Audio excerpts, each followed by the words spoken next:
sais pas si vous avez remarqué, mais ce week-end, il y avait le premier tour des régionales 2021. Émission spéciale, La Farce Tranquille. On décrypte tout ça ensemble. C'est parti. Taisez-vous. Mais cet homme est ahurissant. Porte-parole du gouvernement. Ce que vous venez de faire, c'est super. Et oui, déjà le 8e épisode de La Farce Tranquille sur Juste Milieu, émission spéciale sur le premier tour des régionales. On va décrypter tout ça. Ah, il y a de quoi se marrer. Ah, on va pouffer à de multiples reprises. Et ce que je vais vous dire, je crois pas que vous allez le voir ailleurs. J'ai appelé un autre imam. Avant de commencer, vous le savez, c'est la tradition, le match de la semaine. La semaine dernière, on a eu un match entre Jean Lassalle et Florian Philippot. Les résultats sont clairs, mais un match intéressant parce que pour la première fois dans La Farce Tranquille, le vote blanc arrive en 3e position, ce qui nous donne une victoire de Florian Philippot avec 71,89% des votes. Jean Lassalle est deuxième avec 21,08% et le vote blanc arrive dernier avec 7,03%. C'est un score La République En Marche. D'accord, oui. Vous étiez plus de 2500 à voter et cette semaine, je vous propose un nouveau duel. Vous avez été nombreux à me le demander. Donc le duel des François, cette semaine, on va l'appeler comme ça, le duel entre François Asselineau et François Ruffin. Deux personnalités opposées mais extrêmement intéressantes dans notre paysage politique, donc n'hésitez pas à voter pour votre favori. Les liens sont dans la description de la vidéo. Vous connaissez la maison. Cette semaine, on fait péter les scores. Et sans plus attendre, on va attaquer sur ce décryptage des résultats du premier tour des régionales. Comme je vous le disais, émission spéciale. Ah, ça risque d'être un petit peu plus long que d'habitude, parce que là, on a du pain sur la planche. Tenemos panum est la planchetta, parce que là, vraiment, on a du lourd. Maintenant, ça va chier. Donc vous l'aurez compris, la grande gagnante de cette élection, c'est l'abstention. Ah, ça a fait péter le plafond, avec 66,70% d'abstention. Là, on est beaucoup plus haut que 2015, où on était à 50,1, et 2010, où on était à 53,7. Ah, au bout du compte, j'ai fait le calcul, encore ce matin, j'étais en train de compter, on a 33 millions de Français qui ne sont pas allés voter. Ah, c'est encore plus que 30 millions d'amis. Les chiens, les chats. Donc t'imagines, c'est vraiment beaucoup. Alors forcément, première question à se poser dans ce décryptage, comment interpréter l'abstention massive des Français? Ah ben Le Monde, ils ont la réponse. Dans leur édition du 22 juin, ils t'ont répondu en toute finesse. Comme d'habitude, ils t'ont dit, je cite, « Les raisons de cette immense bouderie démocratique semblent relever d'abord du désintérêt. Après des mois de vie semi-confinée, une forte majorité d'électeurs a estimé qu'il y avait mieux à faire que d'aller voter. » Ah bah c'est sûr que si on se base sur la qualité et le niveau du débat politique depuis plusieurs semaines, ah oui, il y avait autre chose à faire. Moi, personnellement, j'avais un rendez-vous chez le proctologue. Ah bah c'était beaucoup plus fun. Parce que là, franchement, aller voter pour le cirque Pinder sans les animaux qu'on a depuis des mois, ah non, c'est pas dingo. Non mais attends, c'est pas fini parce que Le Monde, il continue, écoute. Si le bilan des présidents de région est perçu positivement, les autres candidats sont apparus comme des inconnus aux yeux des électeurs qui ont eu en outre beaucoup de mal à démêler dans la campagne ce qui relève du national et du régional. Ah ben forcément, une fois de plus, les crétins, ils sont toujours du côté des électeurs. Mais non, ils ont rien compris, les cons. Ben oui, mais c'est parce que quand même, les médias ont bien fait leur rôle. Ça fait des semaines qu'on nous explique bien les régionales, on nous explique bien les actions politiques de chaque parti, de chaque président de région. Tout est clair. Les médias ont joué leur rôle, donc forcément, les crétinus, ce sont les électeurs, c'est bien connu. Je connais cette théorie, oui. Non, alors, vous connaissez la maison. Je suis là pour essayer de faire réfléchir, pour se gratter un petit peu le ciboulot. Après, vous pensez ce que vous voulez avec les convictions que vous avez. Ah, il y a quand même une question intéressante. Comment on a pu croire une seule seconde que les électeurs allaient se mobiliser pour les régionales, alors que tout ce que notre pays compte de médias nous présente depuis des semaines un duel entre Macron et Le Pen comme la seule issue possible, et que les régionales sont finalement une répétition de ce qui nous attend obligatoirement au présidentiel. Ah, tu sais, tu peux pas motiver les gens comme ça quand tu dis oui, non mais allez voter au régional, de toute façon on s'en fout, parce qu'au bout du compte il y aura ça. Bah oui, mais dans ce cas-là j'y vais pas. Ah, il faut pas s'étonner qu'il n'y ait aucune saucisse bien cuite quand t'arroses le barbecue avec de l'essence. Non, moi je crois qu'il faut que vous arrêtiez d'essayer de dire des trucs. En parlant de saucisse, ça n'a rien à voir. Si vous voulez recevoir le film Martin Blachier, ça c'est un projet unique que vous ne verrez jamais sur YouTube. Oh non, jamais. Le lien est dans la description de la vidéo. Si ça vous intéresse, vous vous inscrivez par mail, je vous l'envoie. C'est une affaire de secondes. Et puis il y a 1h30 de contenu. Toutes les vidéos Martin Blachier que j'ai pu faire sur Let It Be à l'époque et Juste Milieu maintenant, et du contenu exclusif, un bêtisier, où je dis des conneries, j'en dis beaucoup. Et puis une vidéo exclusive qui n'est pas sur YouTube, sur Martin Blachier. Chut, ça reste entre nous. Et puis aussi, ce qui peut quand même expliquer l'abstention dans une moindre mesure, mais il est important d'en parler, cette affaire de la distribution de la propagande électorale. Je te raconte tout. Et oui, hein, cette année, la gestion de l'envoi de la propagande électorale, en gros les programmes et compagnie, tout ça a été géré par deux sociétés, à la fois La Poste et la société privée Adrexo. Ah bah les cas de tracts mal ou pas du tout envoyés ont été remontés de partout en France. Apparemment, ça a été un véritable fléau de partout. Il y a eu des tracts à la poubelle, des trucs qu'on cramait. Ouais, alors Adrexo, ils ont réagi, mais je vais y revenir. Ils ont dit que c'était à cause d'une cyberattaque. Ouais. Ouais, non, mais déjà, je me demande, la cyberattaque, tu sais, déjà, Jean-Michel Blanquer, il avait dit ça, quand il y avait les systèmes d'école à la maison qui buggaient, il avait dit non, c'est les Russes, c'est une cyberattaque. Bon, voilà, pareil, sur la distribution, Adrexo, ils ont dit cyberattaque. Mais pourtant, sur Twitter, il y a des photos, regarde. Ouais, ouais. Tout ça, c'est les programmes. Ouais, ils sont brûlés, ils sont à la benne et tout ça.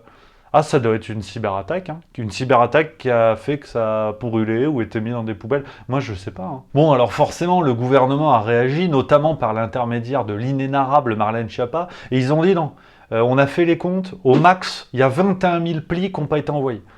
Ouais, 21 000. Déjà, sur les photos que je t'ai montrées, il doit y en avoir plusieurs centaines. Donc ouais, ça m'étonnerait pas mal quand même. Et puis en plus, Check News a mené l'enquête dans un article du 21 juin 2021, et il t'explique que non, 21 000, non, c'est pas possible. Donc comme je te le disais, hein, ce qui est sympa avec Adrexo, c'est qu'ils sont en contrat jusqu'au présidentiel 2022. Ouais, donc c'est eux qui vont gérer ça. C'est pour ça que si tu veux, hein, petit aparté, quand tu vois le PDG d'Orange, Stéphane Richard, qu'on embrasse, qui nous regarde peut-être, qui a expliqué que ce serait bien le vote par correspondance, laisse-moi pouffer. Ah non, laisse-moi pouffer quand même, parce que vraiment, quand tu vois comment c'est géré l'envoi des programmes électoraux régional, le vote par correspondance, on va ricaner. Parce que si on a des votes qui sont mis à la poubelle et brûlés, on va encore dire non, complotiste et tout. Bah non. Enfin bon bref, j'ai rien dit, non, je suis tranquille. Bah, tu vois, dans un monde normal, t'aurais le ministre de l'Intérieur, c'est lui le garant de la bonne tenue des élections en France. Bah, il aurait démissionné sur le champ. Parce qu'on touche à un pilier de la démocratie. Une élection qui est mal organisée, où les électeurs ne reçoivent pas les informations, ne reçoivent pas les programmes. C'est un scandale. Non. Ben Gérald, il a dit non, je vais convoquer le PDG d'Adrexo, je vais lui dire attention, ça va barder. Comme on dit au RN, ça va barder là. Ouais, c'est un candidat. Si tu le connais pas, c'est pas drôle, effectivement. Oh, il a convoqué les gens. Oh, il a convoqué, il a dit bon, ben voilà, hein, attention, c'est pas bien. Donc, la démocratie est bien gardée, dormez tranquille. Alors, pour revenir au décryptage des régionales, on a un décryptage qui nous est offert par Le Monde, toujours dans son numéro du 22 juin. Alors, très clairement, hein, c'est une élection assez stable, mis à part la grosse surprise de l'abstention. Tous les présidents sortants sont en tête, sauf Renaud Muselier en PACA, qui est devancé par Thierry Mariani, le candidat du RN. Oui, en PACA, on a également Jean-Laurent Félidia, c'est l'écolo, qui était arrivé troisième, qui pouvait pencher dans la balance. Au début, il a dit « Oh, moi je me retire pas, je suis un bonhomme, qu'est-ce qu'il y a ?» Bon, il a pris une pression d'Europe Écologie Les Verts. Ouais, je pourrais m'arrêter là, effectivement, c'est déjà drôle. Et il se retire, ouais, il se retire. Ouais, c'est dommage, hein, il a fait un bon score, puis t'as des électeurs qui croyaient en son projet, tu vois, qui ont voté pour lui, qui l'imaginaient à la tête d'une région. Maintenant, lui, il a dit non. Par calcul politique pour faire barrage au RN, je me retire. Ouais, belle image, hein, belle défense des électeurs, bref. En Ile-de-France, sinon, on a eu une jolie performance de Laurent Saint-Martin, le candidat de La République En Marche, qui a réalisé 11,76% et qui fait la performance d'être juste devant Audrey Pulvar. Ouais, à 11,07%. Ouais, ah si, c'est une performance. D'ailleurs, Audrey Pulvar qui va s'allier avec ses potes de gauche, ouais. Clémentine Autain et Julien Bayou. Ah, c'est les Power Rangers, hein. Non mais c'est pas une vanne. Julien Bayou, il a mis une photo sur Twitter, regarde. Ouais. Voilà, ça c'est la politique en 2021. Et on s'étonne que les gens n'aillent pas voter. Alors sinon, à l'échelle nationale, hein, le PS finit avec 18%, Europe Écologie Les Verts à 12,9%, les Républicains autour de 29%, qui sont les grands gagnants de ce scrutin. La République En Marche est à 10%, donc là franchement, ouais, c'est chaud.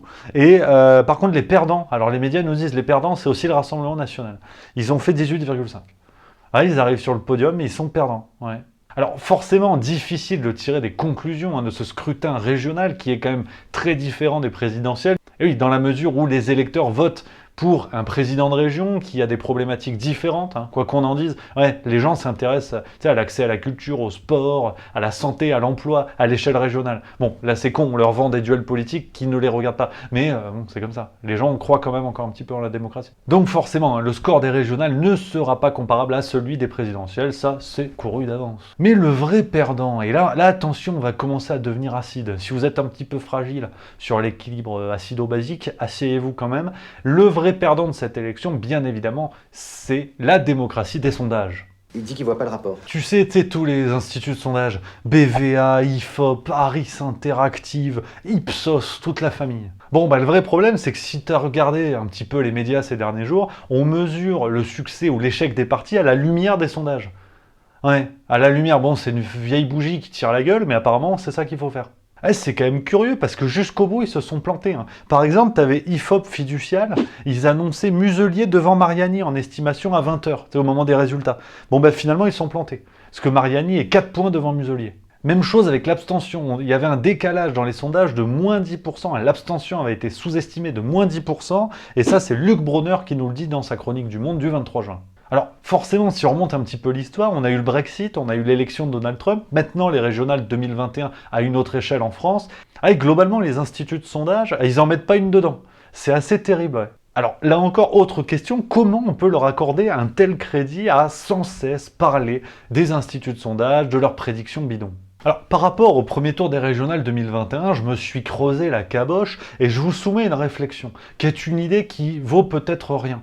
Peut-être que ça vaut pas une cacahuète sur le marché de Marrakech, mais je voulais quand même avoir votre avis. N'hésitez pas à dire en commentaire ce que vous en pensez. Oui, parce que les instituts de sondage, à l'approche du premier tour, ont placé le Rassemblement national très très haut dans les sondages, à dire qu'il allait tout rafler, qu'il aurait dû être en tête dans 6 régions, et que le duel était très clair entre Emmanuel Macron et le Rassemblement national. On nous bassine avec ça depuis des semaines, on nous explique que le Rassemblement national est très fort, qu'il est en tête dans tous les sondages, et finalement, tout ça, ça sent le paix froid, parce que le Rassemblement national n'a clairement pas eu les scores escomptés. Au lieu d'être en tête dans 6 régions, il a été en tête dans une seule, à un écart quand même assez fragile.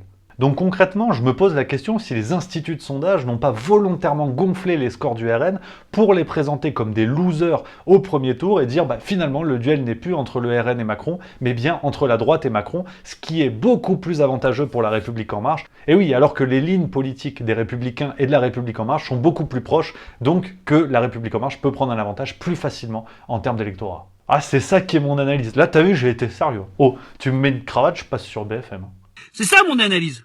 Mais pour approfondir la réflexion, parce que c'est un thème central du décryptage des régionales 2021, quel est le rôle réel des instituts de sondage ? Et oui, est-ce qu'on peut imaginer que les instituts de sondage visent à influencer les opinions par rapport à cette technique du nudge ? Tu sais, la technique de manipulation. J'avais fait une vidéo. Si tu veux la regarder, le lien est dans la description. T'inquiète pas, dans les sources. Parce que forcément, on répète sans arrêt les résultats des sondages, tel parti doit être premier, tel parti doit être premier, de sorte peut-être à ce que les gens accepte cette idée-là. Si par exemple on répète à un électeur du Rassemblement national que son parti va largement être en tête, peut-être qu'il aura tendance à se dire pas la peine que j'aille voter, du coup c'est bon, on va gagner quand même. Même chose avec la gauche, on leur prédisait un naufrage absolu et finalement ils sont plus hauts que prévu. Ouais, parce qu'ils se sont plantés sur tout le monde en fait, les instituts.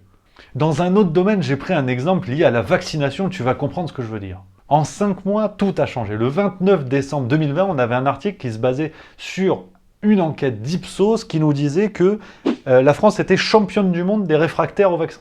Ouais, on avait ramené la coupe à la maison, ça fait plaisir. Bon, et le 21 mai 2021, 5 mois plus tard, on avait le Centre de recherche politique de Sciences Po qui publiait un sondage, et ça nous disait que 65% des Français souhaitaient se faire vacciner. On peut légitimement imaginer un effet de groupe, tu sais, où on fait plein de sondages pour dire on a enquêté sur 14 personnes, il y en a 120% qui veulent se faire vacciner. Donc si tu le fais pas, c'est toi le connard. Ouais, c'est un effet de groupe, ça c'est classique, tu vois. En mettant en place une sorte d'incitation, on marginalise celui qui veut pas le faire. Forcément, si on dit tous les jours que 70% des Français veulent le faire, de fait, celui qui est dans les 30%, il se sent marginal et il se dit je suis pas plus con qu'un autre, je vais le faire, sinon c'est la honte, je pourrais plus aller au flunch. Et cet outil du sondage, ce recours aux instituts de sondage est tellement important dans la gestion de notre démocratie, dans la gestion médiatique, qu'il y a eu une enquête très intéressante il y a quelques jours, je t'en parle pour boucler la boucle. Et oui, le 4 juin 2021, c'est Le Point qui faisait un article qui se basait sur une enquête menée par l'Obs quelques jours plus tôt et qui parlait du service d'information du gouvernement. Le budget a complètement explosé sur l'année 2020. On avait une enveloppe de 14 millions qui a été dépassée. Ouais, ils sont allés à 28 millions en commande de sondage, de tout ce que tu veux. Si même à l'Élysée, on en arrive à commander des sondages, des enquêtes d'opinion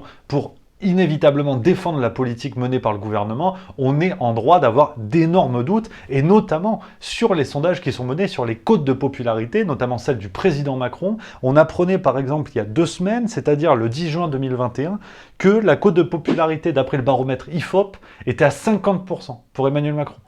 Ouais. Je suis sorti dans la rue il n'y a pas longtemps, j'ai pas vérifié ça quand même. Concrètement, est-ce qu'on nous dit qui est interrogé, dans quelle ville, quel échantillon, qui a commandé l'étude, curieusement, on trouve rarement ces informations dans les articles, alors que ça devrait être en première page. Et là, je propose une loi. Je demande la transparence sur les sondages et les enquêtes d'opinion. Donc voilà les amis, j'ai parlé un petit peu longuement de cette affaire d'institut de sondage, je sais pas ce que vous en pensez, mais je crois que c'est vraiment très important dans cette période d'élection. On voit bien que c'est un pivot essentiel à la fois avant les élections et à la fois après en termes d'interprétation, alors que globalement, on est quand même au niveau de l'horoscope. C'est-à-dire qu'en termes de sérieux, on voit que les mecs se plantent à chaque fois, mais on parle que de ça sans arrêt. Et j'ai pas compris. Et puis on va finir en douceur, vous le savez, on va finir en rigolade, une petite caresse sucrée. C'est les pépites de la semaine. Oh, et puis cette semaine, un seul et même personnage au centre de la rubrique Les pépites de la semaine, Laurent Delahousse, qui était sur France 2 le soir du premier tour des régionales, qui a envoyé les tacles, le Lilian Thuram de la grande époque, avant qu'ils mettent des lunettes et qu'ils se mettent à écrire des livres de merde. Ah, l'ami Lolo, il s'est régalé, regarde, je te mets pêle-mêle les meilleurs extraits, c'est le taulier. Ça fait longtemps que je n'ai pas animé un débat politique, je commence à vraiment comprendre les Français de plus en plus. Parce que moi, ce qui me ferait plaisir, c'est que les gens ils aillent voter la prochaine fois, et la fois d'après, et la fois d'après. Et cette société consumériste, est-ce qu'elle n'a pas atteint aussi notre système médiatique? En attendant les copains, on arrive au bout de ce 8e épisode de La Farce Tranquille. J'espère que ça vous a plu, c'est un petit peu plus long. C'est de plus en plus long, mais c'est pas grave, ça fait plaisir. Sinon, vous pouvez découvrir les autres vidéos juste mieux, qui ont une certaine aisance, ou vous pouvez vous abonner. Et puis voilà, moi je pars en moonwalk.